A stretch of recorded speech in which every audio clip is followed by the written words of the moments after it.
I still remember that night, like it was yesterday. I was just a kid, the middle child of 3 boys. My older brother, Scott, he was a scout, made it all the way to Eagle Scout. And me? I just watched, from the sidelines. Every time my mom brought me to his Pinewood Derby events, I felt it, that sting, being left out. But more than anything, and this is the part that still gets me more than anything, I was jealous of the camping trips. The troops would go out, into the wilderness, for a whole weekend. I went along for the drive once, twice, maybe. Watch them set up tents, start fires. Then I'd go home. That was the part that hurt the most. Then, one evening, an idea hit me. We had a big backyard, no fences minus just open land, with patches of trees. It felt real, like actual wilderness. We even had a fire pit. So I pitched the idea to Scott minus, let's camp out back, tonight. He was in, just like that. Our parents played along. They lit the fire pit, even let our 4-year-old little brother roast marshmallows with us. Then, when it got late, they took him inside. And it was just me and Scott now. We crawled into our sleeping bags, pulled out our Game Boy SPs, and played our games. I was deep into Super Mario Bros., too. For a little while, everything felt perfect. Eventually, I got tired, put the Game Boy down. The sleeping bag wasn't comfortable. I tossed and turned, for a long time, before finally drifting off. When I woke up, the tent was dark, quiet. I looked around, minus still groggy, minus trying to remember where I was. Then I noticed Scott's sleeping bag was empty. The tent zipper was closed. He must have gone inside. I figured I'd follow him. I started to unzip the tent, but before crawling out, I did a quick peek outside, just to check.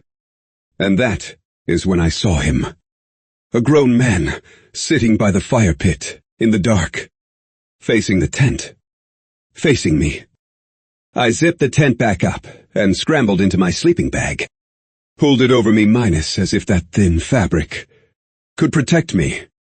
The tent was almost completely dark, just a faint gray glow from the moonlight. I wanted to call out for my dad, but I knew it wasn't him. If it were, he would have said something when I peeked out. Then I heard it. The chair shift. Footsteps, slow and deliberate. Coming closer. A shadow fell across the tent wall minus blocking the moonlight. He was right outside. Then, the zipper began to move. Slowly, carefully. Just a few inches. Enough to open a gap. At the bottom. There is a small gap at the base of most tent zippers, where it doesn't fully seal. I had never noticed it before that night. But now, pressed against that gap, was an eye. Just one eye, staring directly at me. I could see the white of it, in the darkness.